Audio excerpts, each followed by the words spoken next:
Hi అండి. అందరూ ఎలా ఉన్నారు? నేనైతే చాలా బాగున్నానండి. మరొక కొత్త రెసిపీతో మీ ముందుకైతే వచ్చేసానండి.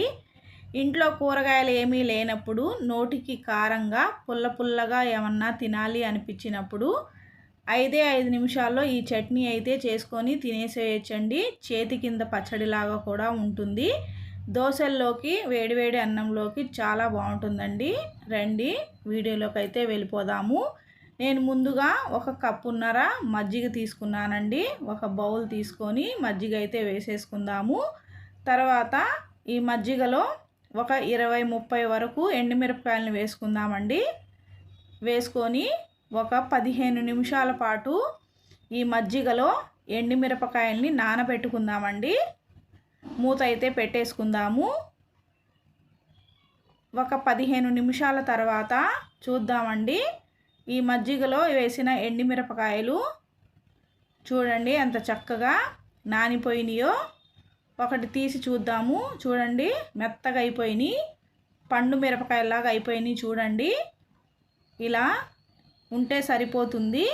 తర్వాత మిక్సీ జార్ తీసేసుకొని ఈ ఎండుమిరపకాయలన్నీ మిక్సీ జార్లో అయితే వేసేసుకుందాము. వేసుకున్నాక ఒక పెద్ద సైజు టమాటాని కూడా సన్నగా కట్ చేసేసి వేసుకుందామండి. చిన్న టమాటాలు అయితే 2 వేసుకోండి. నేను పెద్ద టమాటాని వేసుకున్నానండి. తర్వాత కొద్దిగా చింతపండు, రుచికి సరిపడే సాల్ట్ వేసుకుందాము. వేసుకొని మూత అయితే పెట్టేసుకుందామండి. పెట్టేసుకొని మెత్తగా మిక్సీ పట్టేసుకోవాలి. చూడండి ఇలా మెత్తగా మిక్సీ పట్టేసుకుంటే సరిపోతుంది. పక్కన పెట్టేసుకుందాము. తర్వాత స్టవ్ వెలిగించేసి ఒక కళాయి అయితే పెట్టేసుకొని ఆయిల్ వేసుకుందామండి. ఆయిల్ హీట్ ఎక్కిన తర్వాత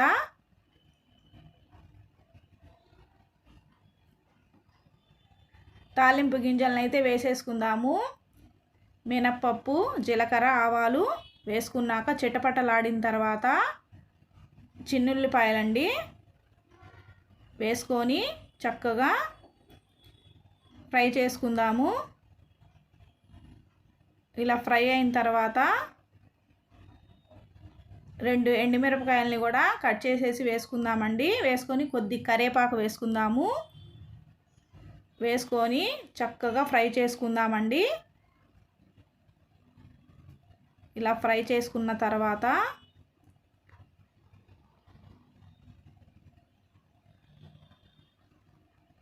మిక్సీ పట్టేసుకున్న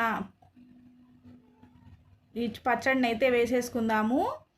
వేసేసుకొని మొత్తం కలిసేటట్టుగా కలుపుకుందామండి. ఈ చట్నీ అయితే చేతి కింద పచ్చడిలాగా చక్కగా ఉపయోగపడుతుందండి. ఇంట్లో ఎలాంటి కూరగాయలు లేనప్పుడు ఈ చట్నీతోనే చక్కగా వేడివేడి అన్నంలో తినేసేయచ్చండి. చాలా బాగుంటుంది. ఒక 2-3 నిమిషాల వరకు ఇలా పోపులో మగ్గించుకుందామండి.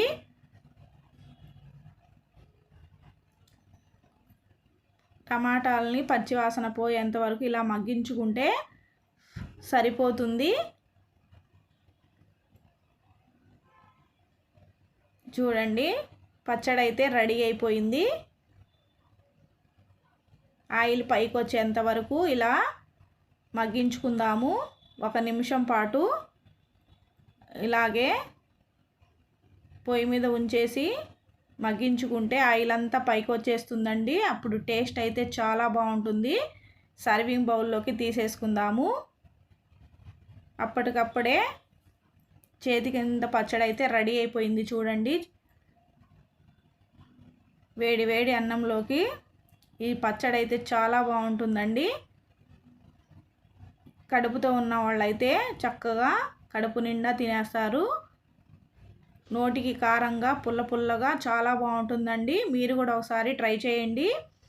ఈ వీడియో కనుక మీకు నచ్చినట్లయితే లైక్ చేయండి, షేర్ చేయండి, కామెంట్ చేయండి, హైప్ చేయండి. మరొక కొత్త వీడియోతో కలుసుకుందాం ఫ్రెండ్స్. బాయ్.